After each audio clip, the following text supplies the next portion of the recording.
लग्जिट wellness centre में मेरे सभी अतिथियों का बहुत बहुत स्वागत।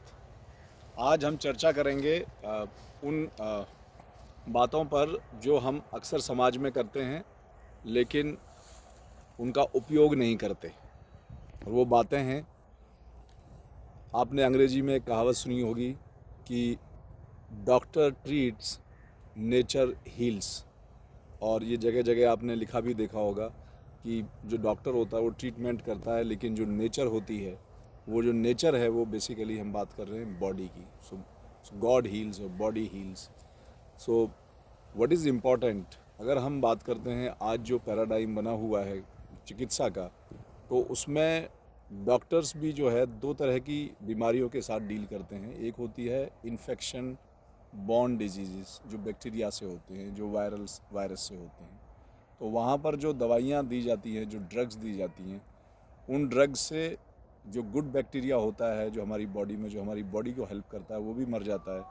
और वो बैक्टीरिया भी मर जाता है जो इन्फेक्शन का कॉज करता है। तो हम ठीक तो हो जाते हैं लेकिन साथ में बहुत कमज़ोर हो जाते हैं। अक्सर आपने देखा होगा कि जब हम हॉस्पिटल से आते हैं तो हम ठीक होने के बावजूद भी हम में बहुत कमज़ोरी होती है और रिकवरी होने में समय लेता है। तो जो रिकवरी है बेसिकली वो नेचर हील्स, यानी कि nature takes its own time. और उस नेचर को हील करने के लिए हम क्या करते हैं, अपनी डाइट के लिए भी बोलते हैं कि क्या डाइट खानी चाहिए। और डॉक्टर्स भी प्रिस्क्राइब करते हैं कुछ हमें, नानी के जो घरेलू नुस्खे हैं वहाँ से पता रहता है और हम अपने आप को रिकवरी करते हैं। बहुत बार हम लोग रिकवर हो जाते हैं, बहुत बार हम बहुत लंबे समय तक रिकवर नहीं हो पाते। ऐसे इंस्टेंसेस देखे गए। लेकिन ऐसे केसेस में हमें डॉक्टर से ज़्यादा ज़रूरत होती है देखभाल की। ऐसे ही अगर मैं बात करूं, इसी का अगर मैं पैरेलल लेता हूं, तो वो है जो प्राकृतिक चिकित्सा है, नेचुरोपैथी, जिसको लोग आयुर्वेद से जोड़ के कहते हैं। कि जैसे कि दो चिकित्साओं में चिकित्सा को डिवाइड कर दिया गया है कि आयुर्वेद और एलोपैथ। होम्योपैथी हो गया, नेचुरोपैथी हो गया, इन सबको हम आयुर्वेद या प्राकृतिक चिकित्सा में, आयुष में डाल देते हैं। बट फैक्ट ये है कि सैद्धांतिक रूप से चाहे वो एलोपैथी है चाहे वो नेचुरोपैथी है, डॉक्टर्स का रोल तकरीबन एक जैसा ही है। पहले केस में जहाँ एलोपैथी है वहाँ पर डॉक्टर का रोल बहुत ज़्यादा क्रिटिकल इसलिए बन जाता है क्योंकि वो लोग उस तरह के वेपन्स, जिनको हम ड्रग्स कहते हैं, वो यूज़ करते हैं कि उसकी अगर डोज 2 ml भी ज़्यादा चली गई तो वो जानलेवा हो सकती है। और 2 ml अगर कम रह गई तो शायद आपका ट्रीटमेंट ठीक से ना हो। तो वो कैलकुलेशन बहुत ज़रूरी है और उसके लिए कॉम्पिटेंस की ज़रूरत होती है। इसीलिए उनकी जो पढ़ाई है उसमें प्रैक्टिस, डॉक्टर हमेशा प्रैक्टिस करता रहता है। वो कभी भी ये नहीं होता कि डॉक्टर क्वालिफाइड है, डॉक्टर प्रैक्टिसेस, क्योंकि उसको लगातार सीखते जाना होता है। नई नई ड्रग्स आ रही हैं, नई नई फार्माकोलॉजी हो रही है, नए नए तरीके की बीमारियां हैंडल की जा रही हैं, उनके ट्रीटमेंट प्रोटोकॉल हैं, उनके सेमिनार्स होते हैं, वहाँ पर ये सिखाया जाता है। और सबसे बड़ी बात यह कि हॉस्पिटल के अंदर आप देखोगे वहाँ पर मेडिकल स्टोर भी है, वहाँ पे लेबॉर्ट्री भी है, वहाँ पर सब कुछ है, सारी व्यवस्था है एक पेशेंट को ट्रीट करने के लिए। लेकिन जब बात आती है प्राकृतिक चिकित्सा की, आयुर्वेदिक चिकित्सा की, आयुष की चिकित्सा की, तो वहाँ पे एक बड़ी विडंबना है खड़ी हुई लोगों के सामने। वो विडंबना क्या है कि कोई पेशेंट आया डॉक्टर के पास और आयुर्वेद के डॉक्टर कह लो, वैद्य कह लीजिए उसको, या कोई जानकार एक्सपर्ट कह लीजिए, क्योंकि उसमें डिग्री से ज़्यादा नॉलेज की वैल्यू होती है। तो उसने आपको एक पुड़िया दे दी। अब हम पुड़िया खाने के बाद ठीक नहीं हुए या थोड़ा आराम पड़ गया, लेकिन हम पूरी तरह से ठीक नहीं हुए।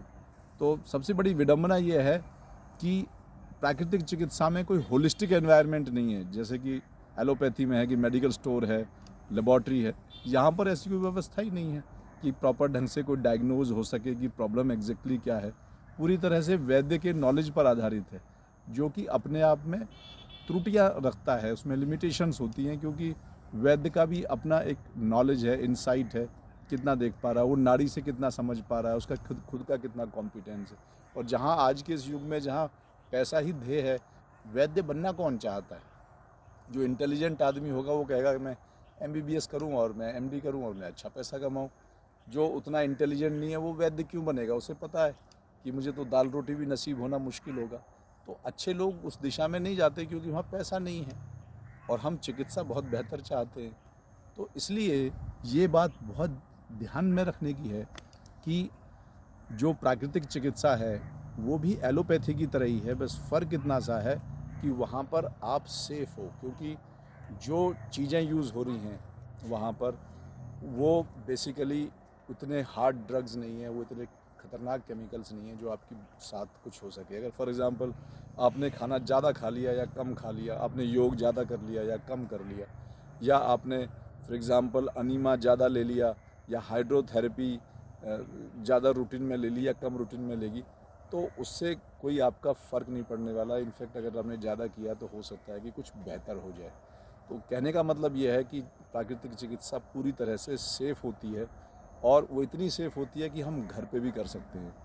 परफेक्ट क्या है कि जानकारी के अभाव में जो हम घर पे करते हैं वो असरदार नहीं होती, इफ़ेक्टिव नहीं होती, क्योंकि घर पर जो हम ट्रीटमेंट करते हैं ना उसका हमें प्रॉपर नॉलेज होता है, ना हमें प्रिकॉशंस पता होती हैं, ना हमारे पास वो इक्विपमेंट्स होते हैं, ना हमारे पास वो स्किल होती है जो एक प्राकृतिक चिकित्सक के पास होती है।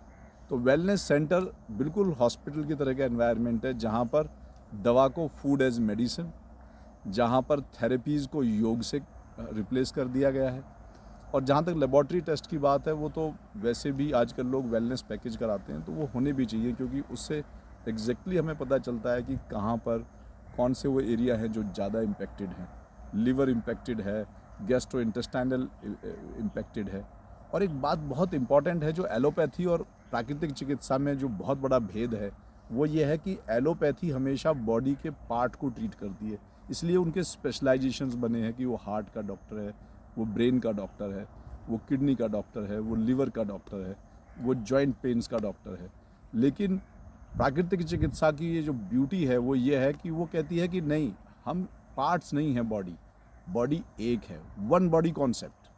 तो ये फ़र्क हमें जिस दिन समाज समझना शुरू हो जाएगा, तो जिस दिन समाज में चिंतन शुरू हो जाएगा, तो मैं आपको बताऊं कि पूरी दुनिया की प्रैक्टिस ही चेंज होनी स्टार्ट हो जाएंगी। और इस वीडियो का जो बेसिक मकसद है वो समाज के अंदर इस चेतना को विकसित करना है कि हम इस माइंडसेट से, इस पैराडाइम से कि वैद्य ठीक करेगा, डॉक्टर ठीक करेगा, उससे बाहर निकल के हम ये समझें कि प्रोसेस क्या है। उस प्रोसेस को हम स्वयं फॉलो करें या किसी डॉक्टर के अंडर फॉलो करें, वो सेकेंडरी है, बट फैक्ट ये है कि व्हाट इज़ द प्रोसेस। तो एक्चुअली में बॉडी एक है, आपका डाइजेस्टिव सिस्टम हो या ब्रेन हो, वो ऐसा नहीं है कि ब्रेन अलग है, डाइजेस्टिव सिस्टम अलग है। इनफैक्ट आपका डाइजेस्टिव सिस्टम ही आपके ब्रेन को कंट्रोल करता है। और जहाँ पे जो बैक्टीरिया हैं, जो कि गट है आपकी, जहाँ पे millions of and trillions of bacteria हैं, वो आपके ब्रेन को कंट्रोल करते हैं। और मज़ेदार बात यह है कि जो ब्रेन है वो रिस्पॉन्सिबल है कंप्लीट एंडोक्रिन सिस्टम, यानी कि जो ग्लैंड्स हैं, चाहे वो पिट्यूटरी है, चाहे आपके पेनक्रियाज हैं, चाहे वो आपके हाइपोथैलेमस है, जितनी भी ग्लैंड्स हैं आपके, उन ग्लैंड्स को वो रेगुलेट करता है, हार्मोन्स सीक्रेशन करता है, जो आपके मेटाबॉलिक सिस्टम को एक्चुअली में कंट्रोल करती हैं। तो इम्पॉर्टेंट ये है कि जिस दिन हमने समग्रता से बॉडी को एक मान लिया, तो चिकित्सा भी हमारी समग्र हो जाएगी। और इसका सबसे बड़ा बेनिफिट ये है कि हम एक्चुअली में एक बीमारी को नहीं, सारी बीमारियों को धीरे धीरे ठीक कर रहे होंगे। हमारी अगर गट ठीक हो जाती है, डाइजेस्टिव सिस्टम ठीक हो जाता है, आई कैन टेल यू 99% आपकी सारी बीमारियां समय के साथ लुप्त हो जाएंगी। चाहे वो सर्वाइकल जैसे इश्यूज़ हैं, चाहे वीक शोल्डर्स हैं, चाहे किसी तरह के आपको रेस्पिरेटरी इश्यूज़ हैं, वो ऑटोमेटिकली, क्योंकि आपकी बॉडी में अब खुराक लगने लगी है, अब आपके वाइटामिन प्रोफाइल मेंटेन होने लगे। इसमें समय ज़रूर लगता है 3 से 6 महीने, क्योंकि यहाँ पर नेचर काम कर रही है। जैसे एक पौधा है, हम आप उसको नड़ाई भी करते हैं, गुड़ाई करते हैं, ट्रिम करते हैं, बीच बीच में दवा भी देते हैं, बिल्कुल बच्चे की तरह पालते हैं। ये नहीं है कि पौधा अगले दिन ही ठीक हो जाए। अगर ऐसा कुछ हो जाएगा तो वो जादू नहीं होता है, और ट्रीटमेंट कोई जादू नहीं है। ट्रीटमेंट एक प्रोसेस है और उसको समय लगता है। तो बस मैं यही कहूँगा कि आप लोग प्राकृतिक चिकित्सा का जो फील्ड है, जो वेलनेस सेंटर है, उसके महत्व को जीवन में समझ के उसको अडॉप्ट करें, कुछ समय और कुछ पैसे खर्च करके अपने जीवन को खुशहाल बनाएं। और मेरा नाम अरुण शर्मा है, और आप लोग हम जैसे वेलनेस सेंटर्स के माध्यम से सीखें। आप बड़े सेंटर्स में जाना चाहते हैं, पतंजलि जाना चाहते हैं, जिंदल जाना चाहते हैं, आपके पास बहुत पैसा है और आप खर्च करना चाहते हैं, तो वो ऑप्शंस आपके पास हैं। लेकिन हमारे पास आके आप एक बेसिक ट्रेनिंग ले लीजिए, प्रीलिमिनरी ट्रेनिंग ले लीजिए, ताकि वहाँ जाके आप ज़्यादा से ज़्यादा बेहतर ट्रीटमेंट अपना कराएं और आपको लगने लगे कि आपका लग्जरी सेंटर वहाँ से बेहतर है या उनके बराबर है तो फिर हमारे पास आते रहें और अपने बच्चों को, अपने परिवारों को खुशहाल रखें। बहुत बहुत धन्यवाद।